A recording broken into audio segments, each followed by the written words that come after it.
Muy buenas y bendecidas noches, señores. Bienvenidos. Señor, en el nombre de Cristo Jesús te damos gracias por la oportunidad de estar nuevamente reunidos en tu presencia. Gracias por esto que pones en nuestro corazón de que llevemos tu palabra a quien la necesite. Gracias por permitirnos leerla y sobre todo gracias y bendiciones para todas aquellas personas que nos escuchan. Te pedimos que hoy tu palabra, Señor, sea de bendición, de edificación y de aprendizaje para todos nosotros, para que podamos discernir tu voluntad y cumplir con tu propósito. Bendito seas por siempre y siempre. Amén. Muy buenas noches, señores. Bienvenidos. Gracias a Dios ya estamos aquí tarde pero sin sueño. Y pues vamos a empezar rápido para no quitarles tanto su tiempo. Ayer leímos el capítulo 15 del libro de Éxodo.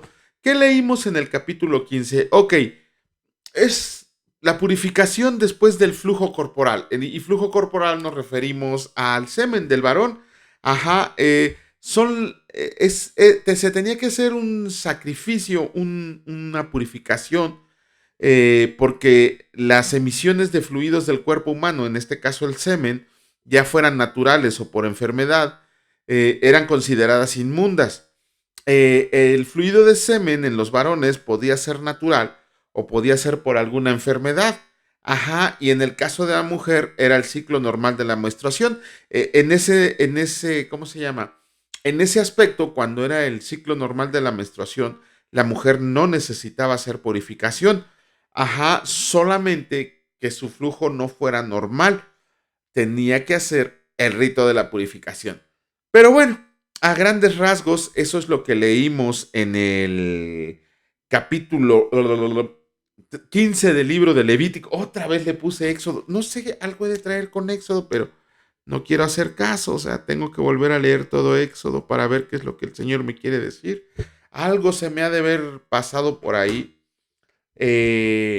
Porque diario, en vez de poner Levítico, estoy poniendo Éxodo. Pero bueno, vamos a comenzar con la lectura. Está un poco extensa otra vez los capítulos de Éxodo. Y vamos a comenzar con el capítulo 16 y escrito está. El día de la expiación. Habló el Señor a Moisés después de la muerte de los hijos de Aarón, cuando se acercaron delante del Señor y murieron. Y el Señor dijo a Moisés, di a Aarón tu hermano que no en todo tiempo entre en el santuario detrás del velo, delante del propiciatorio que está sobre el arca, para que no muera, porque yo apareceré en la nube sobre el propiciatorio.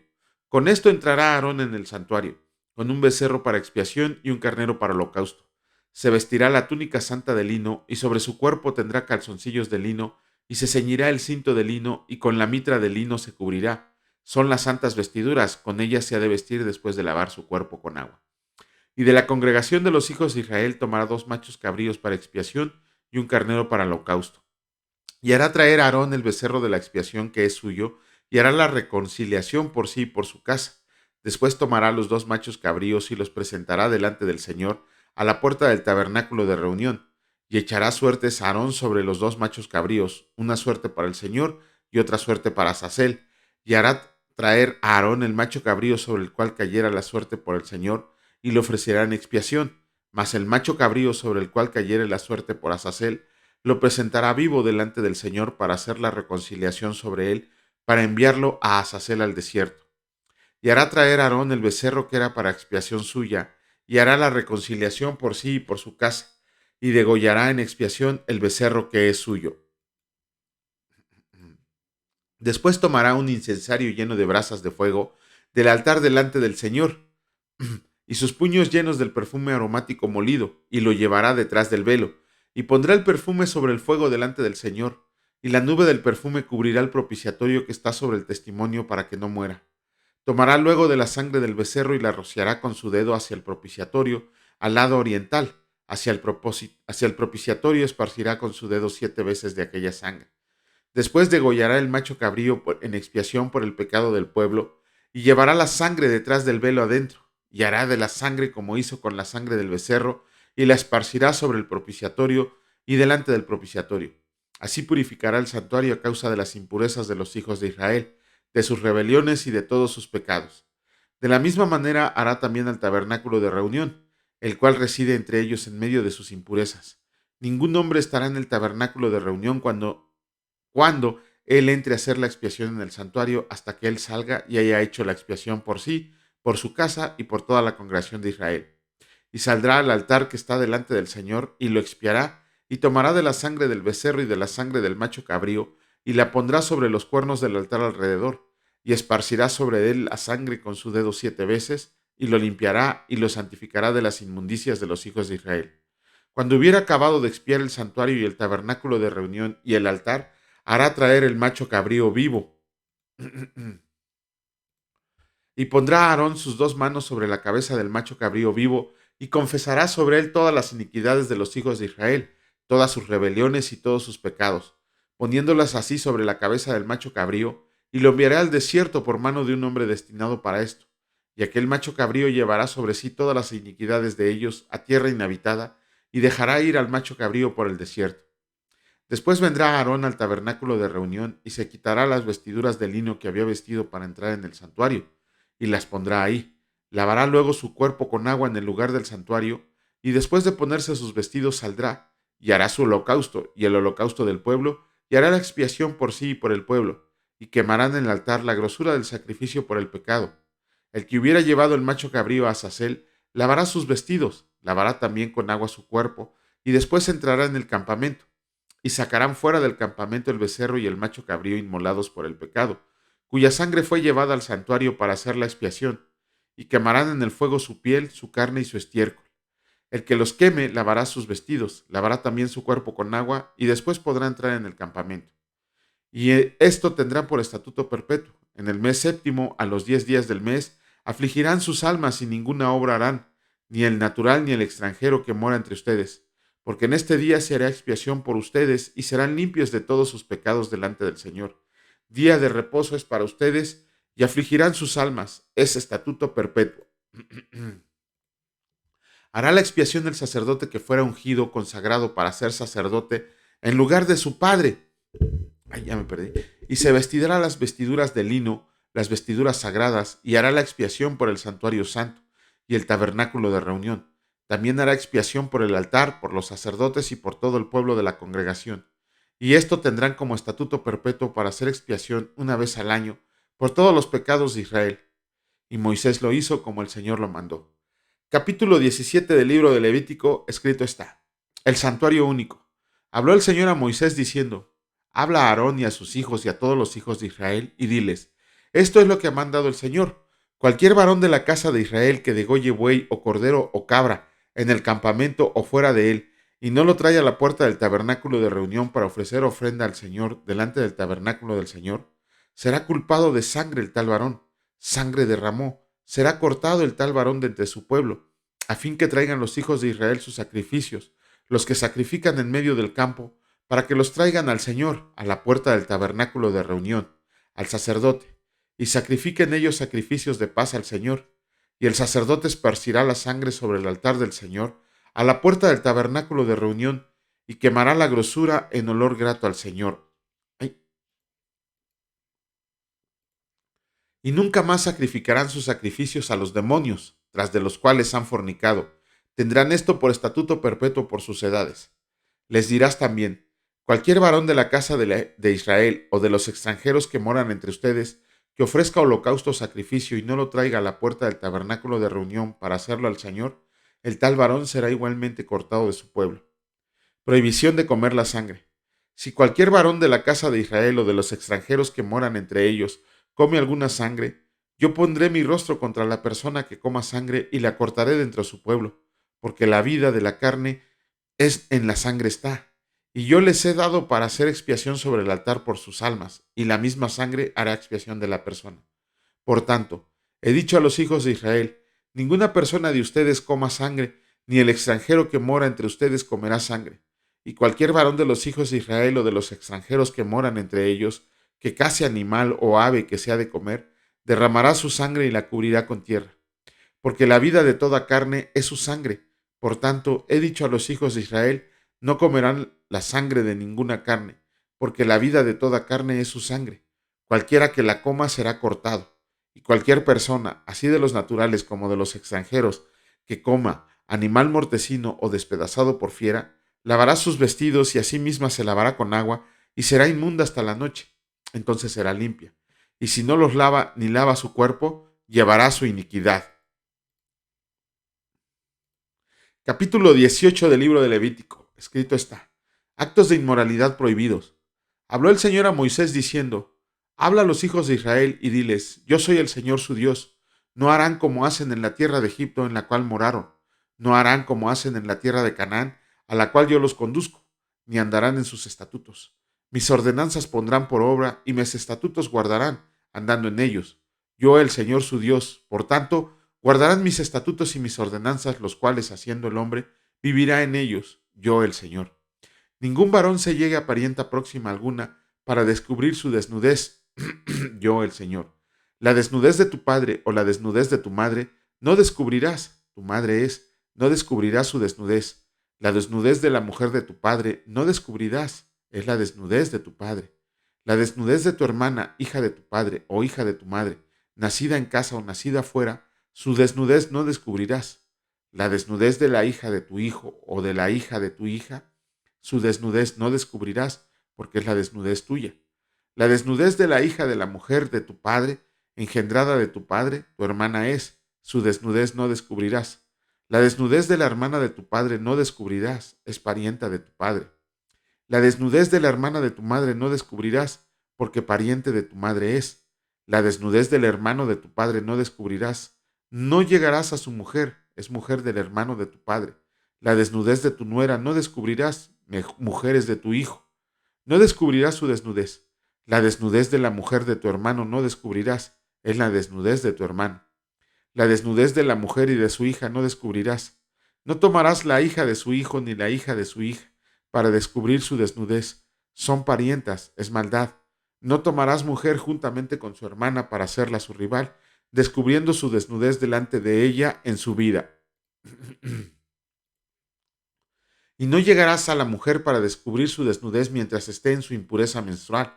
Además, no tendrás acto carnal con la mujer de tu prójimo, contaminándote con ella. Y no des hijo tuyo para ofrecerlo por fuego a Moloc. No contamines así el nombre de tu Dios, yo el Señor. No te echarás con varón como con mujer, es abominación. Ni con ningún animal tendrás ayuntamiento amancillándote con él. Ni mujer alguna se pondrá delante de animal para ayuntarse con él, es perversión. En ninguna de estas cosas se amancillarán, pues en todas estas cosas se han corrompido las naciones que yo he hecho delante de ustedes, y la tierra fue contaminada, y yo visité su maldad sobre ella, y la tierra vomitó sus moradores. Guarden pues ustedes mis estatutos y mis ordenanzas, y no hagan ninguna de estas abominaciones, ni el natural ni el extranjero que mora entre ustedes, porque todas estas abominaciones hicieron los hombres de aquella tierra que fueron antes de ustedes, y la tierra fue contaminada. No sea que la tierra los vomite por haberla contaminado, como vomitó a la nación que la habitó antes de ustedes. Porque cualquiera que haga alguna de todas estas abominaciones, las personas que las hagan serán cortadas de entre su pueblo. Guarden pues mi ordenanza, no haciendo las costumbres abominables que practicaron antes de ustedes, y no se contaminen en ellas. Yo, el Señor, su Dios. Con eso terminamos la lectura de los capítulos correspondientes del libro de Levítico y vamos a comenzar con la lectura vamos a terminar el el capítulo número 5 del libro de Hechos. Pero ¿qué leímos en el libro de Hechos el día de ayer? Terminamos el capítulo 4 y comenzamos con el capítulo 5. ¿Qué vimos en el capítulo 4 de los versículos 32 al 37? Creo que hay una confusión un poquito, bueno, a final de cuentas confusión, en el sentido de que la palabra menciona que los que iban llegando a la iglesia, que iban recibiendo al Señor Jesús como Señor y Salvador, vendían lo que poseían y se lo daban a los apóstoles. A primera vista se podría ver que era como un requisito, ¿no? Que llegaran y que si tenían heredades, propiedades, casas, campos, tierras, las tenían que vender y dárselas a los apóstoles. Bueno, para poder comprender este pasaje, este versículo, tenemos que estudiar no solo el contexto bíblico, sino también el contexto histórico. Y es cuando nos damos cuenta de varios puntos que tocan estos versículos. El primero es que a nadie se le obligaba a vender, a nadie. La palabra no dice que era requisito que para pertenecer al Señor Jesús tenías que vender tus posesiones, como ahora lo hacen algunos inmundos pastores que están predicando, que les tienes que dar hasta el reloj y el celular que llevas. Eso es una porquería, es una blasfemia total. En este caso, jamás ningún apóstol les dijo, vende tus casas y tráenos el dinero. Jamás. Todo aquel que llegaba y vendía sus propiedades, lo hacía de corazón. Ajá. El otro punto, todo el dinero que se recaudaba, que les entregaban a los apóstoles de la venta de las cosas, los apóstoles lo repartían, no se lo quedaban ni lo usaban para pintar la iglesia, ni lo usaban para hacer cositas nuevas, nada. Todos los apóstoles lo repartían y lo iban repartiendo según la necesidad de cada uno de los integrantes. Pudiera ser que alguien en algún momento estuviera enfermo y necesitaba dinero para comprar las medicinas. Eso quiere decir que no repartían lo mismo a cada persona. Le iban repartiendo según la necesidad de cada uno de ellos. A lo mejor otro tenía que viajar a otra nación y necesitaba un poco más de dinero para viáticos, entonces le daban un poco más. Según la explicación que les daba el que tenía la necesidad, era lo que repartían los apóstoles en ese momento. Ajá. También el dinero se repartía siempre y cuando hubiera necesidad. No era nada más de que, ya llegó hay que darle dinero. No, tenían que llegar, enterarse de cuál era la necesidad que tenía, se tenía que demostrar, y entonces era cuando del dinero recaudado se lo daban los apóstoles a las personas que lo necesitaban. Ajá. También la palabra y el contexto histórico no señalan que fuera abolido el derecho de propiedad, o sea, a nadie, la palabra no menciona que todo el que perteneciera a Jesucristo no podía poseer nada, ¿no? Que todo lo tenía que vender, eso no es cierto. A grandes rasgos pudiera ser, los que conocen un poquito de sistemas económicos, pudiera parecer que es un comunismo o un socialismo, ¿no? Nada que ver, porque no funciona como está eso, como quisieron hacer funcionar el comunismo o el socialismo. Era una exhibición de amor cristiano a todo lo que da. A nadie se le obligaba a vender, a nadie se le obligaba a dar dinero, simple y sencillamente todo el que vendía las cosas iba y le daba el dinero a los apóstoles de corazón. Esa era una verdadera fraternidad, una verdadera comunión, un verdadero amor cristiano. Eso es lo que nos dice la palabra. También vemos ahí algo que a mí me llamó un poquito la atención. No sé si cuando leíamos ayer se dieron cuenta que llegó una persona llamada José, a quienes los apóstoles por sobrenombre le pusieron Bernabé, que significa hijo de consolación. La palabra dice que este cuate era un levita que venía de Chipre, que era originario de Chipre. Y también la palabra menciona que vendió un campo y el dinero se lo entregó a los apóstoles. Lo que me llama la atención de este pasaje es que la palabra menciona que este Bernabé era levita. Y vamos a leer, allá cuando leamos un poquito más adelante en Levítico, y ya lo leímos en Éxodo, que los levitas no podían poseer nada, no tenían por qué poseer tierras, no tenían derecho a poseer nada. ¿Por qué? Porque el Señor les había dicho que su heredad era Él.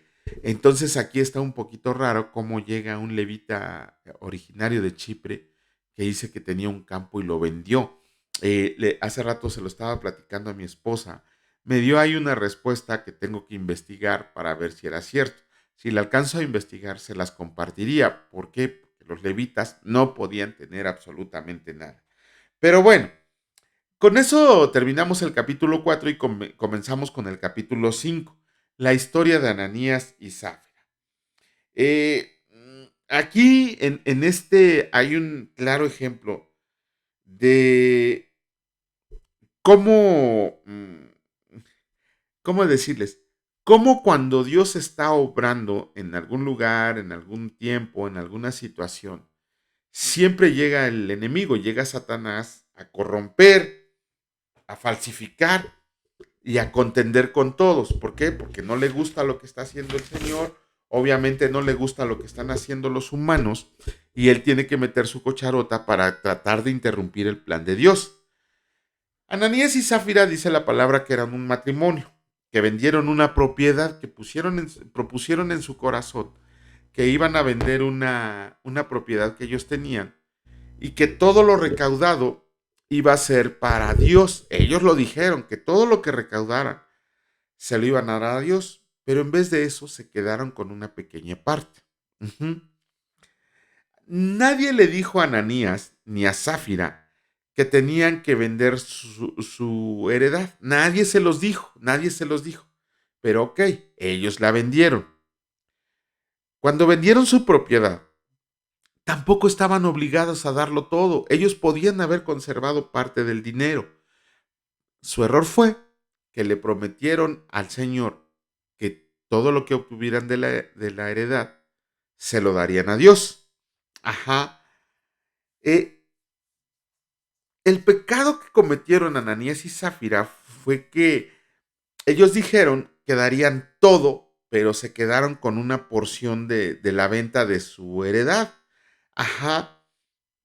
A lo mejor vieron ellos lo que pasó con Bernabé, del sentido de que él sí vendió todo y sin decir nada llegó y se lo dio a los apóstoles, y vieron cómo todos los apóstoles exaltaron a Bernabé. A lo mejor ellos querían eso, un reconocimiento público de que también eran bien piadosos. Cuando llegó Ananías con Pedro a darle la parte correspondiente, no dice la palabra que Pedro estuviera enojado, que estuviera feliz, que estuviera triste. Simplemente Pedro le dijo que si le había dado todo el dinero y Ananías contestó que sí. Y fue ahí cuando Pedro le dijo, por, tienes que darte cuenta que no le estás mintiendo a un hombre, le estás mintiendo al Espíritu Santo de Dios.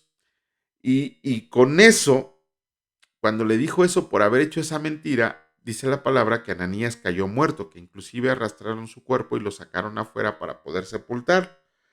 Pero después de eso llegó Zafira. Llegó Zafira y le pasó exactamente lo mismo. Como a las 3 horas de haberse muerto su marido, llegó Zafira y pasó exactamente lo mismo. La misma pregunta, la misma respuesta y lo mismo le dijo Pedro. Has mentido al Espíritu de Dios. Y también cayó muerta. Tenemos que entender que en esos momentos se estaba formando la iglesia de Dios, se estaba formando la iglesia, era la iglesia primitiva, apenas se estaban reuniendo todos aquellos que se estaban convirtiendo al Señor. Por lo tanto, lo que el Señor quería era una iglesia pura, una iglesia limpia, una iglesia que caminara en santidad, una iglesia, si no perfecta, por lo menos que hiciera el intento de la perfección. Y Dios no iba a permitir el pecado de mentira en esos momentos, ni ningún otro pecado. Era como el Señor mostrándoles, esta es mi iglesia y no voy a permitir pecado en ella. Ya después vemos cómo poquito a poco la fueron corrompiendo los nicolaitas, los adivinos, los falsos profetas, una profetisa que se llamaba Jezabel, nada que ver con la del Antiguo Testamento. En fin, muchas cosas que pasaron en menos de 100 años, ¿no? Nada más aquí tenemos que ver que aparte de que Dios castigó a Ananías y Zafira, no castigó, bueno, sí es un castigo, con la muerte por haberle mentido al Espíritu Santo de Dios. Hace ratito teníamos aquí a la persona que estamos preparando porque tiene un llamado a ser pastor y evangelismo. Y estaba aquí. A esta persona, Víctor, donde quiera que estés, que Dios te bendiga. Ya me avisaste que llegaste con bien a tu casa, gloria a Dios. Esta persona, yo le hice una pregunta porque estábamos estudiando el tema de la salvación el día de hoy y le pregunté acerca de si Ananías y Zafira fueron salvos. Ajá, a ustedes les hago la misma pregunta. Ustedes vieron que Dios los mató por haberle mentido al Espíritu Santo de Dios y ¿cómo se llama? Y entonces la pregunta que les hice y que le hago, y que le hice a este joven y que les hago a ustedes es que piensen, reflexionen si Ananías y Zafira fueron salvos. Ajá.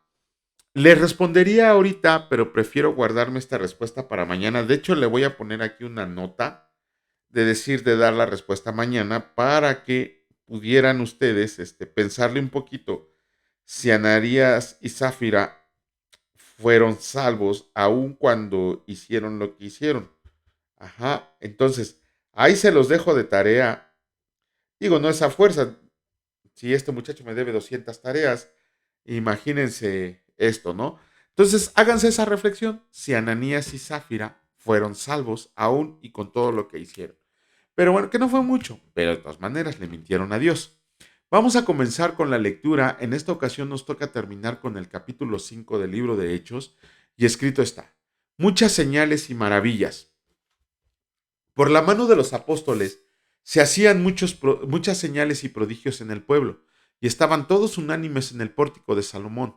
De los demás, ninguno se atrevía a juntarse con ellos, mas el pueblo los alababa grandemente. Y los que creían en el Señor aumentaban más, gran número, así de hombres como de mujeres, tanto que sacaban los enfermos a las calles y los ponían en camas y lechos, para que al pasar Pedro, a lo menos su sombra cayera sobre alguno de ellos. Y aun de las ciudades vecinas, muchos venían a Jerusalén trayendo enfermos y atormentados de espíritus inmundos, y todos eran sanados. Pedro y Juan son perseguidos. Entonces, levantándose el sumo sacerdote y todos los que estaban con él, esto es, la secta de los saduceos, se llenaron de celos y echaron mano a los apóstoles y los pusieron en la cárcel pública. Mas un ángel del Señor, abriendo de noche las puertas de la cárcel y sacándolos, dijo: vayan y puestos en pie en el templo, anuncien al pueblo todas las palabras de esta vida. Habiendo oído esto, entraron de mañana en el templo y enseñaban. Entretanto, vinieron el sumo sacerdote y los que estaban con él, y convocaron al concilio y a todos los ancianos de los hijos de Israel, y enviaron a la cárcel para que fueran traídos. Pero cuando llegaron los alguaciles no los hallaron en la cárcel. Entonces volvieron y dieron aviso diciendo: por cierto, la cárcel hemos hallado cerrada con toda seguridad, y los guardas afuera de pie ante las puertas, mas cuando abrimos, a nadie hallamos dentro. Cuando oyeron estas palabras, el sumo sacerdote y el jefe de la guardia del templo y los principales sacerdotes dudaban en qué vendría a parar aquello. Pero viniendo uno, les dio esta noticia: he aquí los varones que pusiste en la cárcel están en el templo y enseñan al pueblo. Entonces fue el jefe de la guardia con los alguaciles y los trajo sin violencia, porque temían ser apedreados por el pueblo. Cuando los trajeron, los presentaron en el concilio, y el sumo sacerdote les preguntó, diciendo: ¿no los mandamos estrictamente que no enseñaran en ese nombre? Y ahora han llenado a Jerusalén de su doctrina y quieren echar sobre nosotros la sangre de ese hombre. Respondiendo Pedro y los apóstoles dijeron: es necesario obedecer a Dios antes que a los hombres. El Dios de nuestros padres levantó a Jesús, a quien ustedes mataron colgándolo en un madero. A este Dios ha exaltado en su diestra por príncipe y salvador, para dar a Israel arrepentimiento y perdón de pecados. Y nosotros somos testigos suyos de estas cosas, y también el Espíritu Santo, el cual ha dado Dios a los que le obedecen. Ellos, oyendo esto, se enfurecían y querían matarlos. Entonces, levantándose en el concilio, un fariseo llamado Gamaliel, doctor de la ley, venerado de todo el pueblo, mandó que sacaran fuera por un momento a los apóstoles y luego dijo: varones israelitas, miren por ustedes lo que van a hacer respecto a estos hombres, porque antes de estos días se levantó Teudas, diciendo que era alguien. A este se unió un número como de 400 hombres, pero él fue muerto y todos los que le obedecían fueron dispersados y reducidos a nada. Después de este se levantó Judas el Galileo en los días del censo, y llevó en pos de sí a mucho pueblo. Pereció también él, y todos los que le obedecían fueron dispersados. Ahora les digo: apártense de estos hombres y déjenlos, porque si este consejo o esta obra es de los hombres, se desvanecerá, mas si es de Dios, no la podrán destruir. No sean tal vez hallados luchando contra Dios. Y convinieron con él, y llamando a los apóstoles, después de azotarlos, les intimaron a que no hablaran en el nombre de Jesús, y los pusieron en libertad. Y ellos salieron de la presencia del concilio, gozosos de haber sido tenidos por dignos de padecer afrenta por causa del nombre. Y todos los días en el templo y por las casas no cesaban de enseñar y predicar a Jesucristo. Con esto terminamos la lectura correspondiente del día de hoy. Mañana, si Dios lo permite, estaremos haciendo los comentarios. Padre, en el nombre de Cristo te damos gracias. Gracias, Señor, por la gente que está predicando tu palabra, por aquellos que están llevando tu palabra a todos los rincones del mundo, por esa gente valiente que no se echa para atrás para perdición, sino que siguen hacia adelante con la mirada puesta en ti, para que todo el mundo se entere de tu obra salvadora, para que todo el mundo tenga la oportunidad de arrepentirse y llegar a la vida eterna. Bendícelo, Señor, cuida sus pies. Cuán hermosos son los pies de los que anuncian el Evangelio. Dales de beber, dales de comer, Señor, que estén resguardados y protegidos por ti. Asimismo, nosotros los que estamos aquí de este lado de la trinchera, te agradecemos por el amor con cual nos cuidas, por escuchar tu palabra, por leer tu palabra, Señor, y gracias por este alimento que nos diste el día de hoy.